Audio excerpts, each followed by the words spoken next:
मोदी के नए भारत संगठन के कार्यकर्ताओं की बैठक कस्बा गोवर्धन बरसाना मार्ग स्थित गोविंदम पैलेस में कैबिनेट मंत्री लक्ष्मी नारायण चौधरी की अध्यक्षता में आयोजित की गई। बैठक में प्रदेश के विभिन्न जनपदों से आए सैकड़ों कार्यकर्ता और पदाधिकारियों ने भाग लिया। मंत्री लक्ष्मी नारायण चौधरी और प्रमुख संत दीनबंधु दास ने कार्यक्रम का शुभारंभ किया। दीनबंधु दास ने संबोधन करते हुए कहा कि देश की आने वाली पीढ़ी के लिए श्री राम जन्मभूमि मंदिर निर्माण और धारा 370 मील का पत्थर साबित होगी। भारत के प्रधानमंत्री नरेंद्र मोदी के हिंदुत्व की प्रशंसा करते हुए कहा कि 70 साल में जो सरकारें नहीं कर पाई वो देश के प्रधानमंत्री नरेंद्र मोदी ने कर दिखाया है। उन्होंने कार्यकर्ताओं में ऊर्जा का संचार भरते हुए कहा कि धारा 370 हो या फिर देश के करोड़ों हिंदुओं की आस्था का प्रतीक श्री राम जन्मभूमि मंदिर का निर्माण, मोदी योगी के प्रयासों से अयोध्या में भव्य और दिव्य राम मंदिर का निर्माण होने जा रहा है। आज हम अपने आप को गौरवान्वित महसूस कर रहे हैं।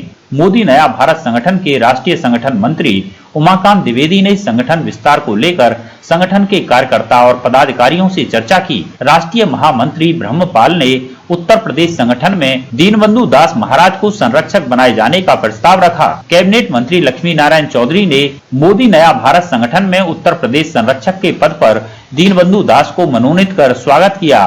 बैठक में राष्ट्रीय संगठन महामंत्री उमाकांत द्विवेदी, उत्तर प्रदेश के नवनियुक्त संरक्षक दीनबंधु महाराज, राष्ट्रीय महामंत्री ब्रह्मपाल सिंह, मंत्री रजनीश, क्षेत्रीय महामंत्री गोविंद राम, मथुरा के जिला अध्यक्ष सतीश चौधरी, महामंत्री हरि शर्मा, कोषाध्यक्ष सुमित मित्तल, मंत्री अतुल पाराशर, जिला मीडिया प्रभारी निर्मल राजपूत, महिला प्रकोष्ठ जिला अध्यक्ष वंदना शर्मा, कोषाध्यक्ष वंदना सक्सेना, महिला प्रकोष्ठ मीडिया प्रभारी आरती दीक्षित, नीतू सक्सेना, बबीता सारस्वत, छाया गौतम, नीतू संगीता रेणु आदि उपस्थित थे।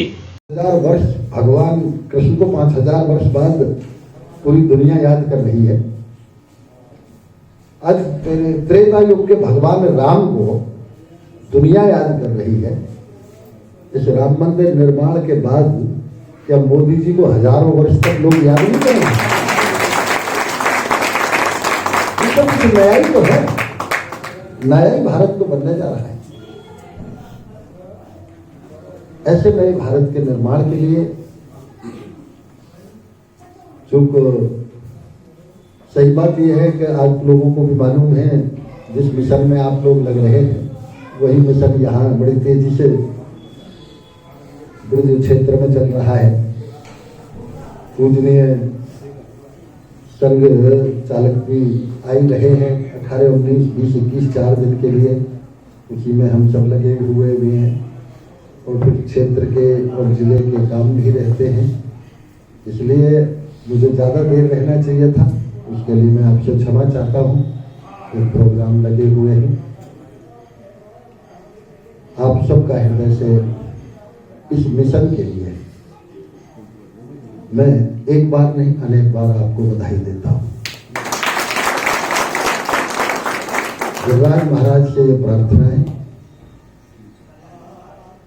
शायद हो सकता है आप लोग न गए हों परिक्रमा, इस भयंकर सर्दी में भी कम से कम 25-30 हजार आदमी अभी भी परिक्रमा कर रहे हैं। ये ऐसा दयालु है, ये साक्षात देवता है। मैं आज गिरिराज महाराज के चरणों में यही प्रार्थना करूंगा, महाराज जी के पूज्य महाराज जी के निर्देशन में ये जो आप लोगों ने प्रारंभ किया है नया भारत मिशन, ये एक नए भारत के निर्माण में मील का पत्थर साबित हो, ये मेरी आप सबको हृदय से बहुत बहुत बधाई, बहुत बहुत शुभकामनाएं। जय हिंद। एक भारतवर्ष के उस अंधकार को झांकने के लिए, और जैसा अभी हमारी बहन जी ने कविता के माध्यम से कहा, सोने की चिड़िया भारत को पुनः विश्व गुरु बनाने के लिए आदरणीय प्रधानमंत्री जी मोदी जी हमारे बीच में इसी महापुरुष के रूप में आए हैं। सभी के समक्ष की बातें हैं।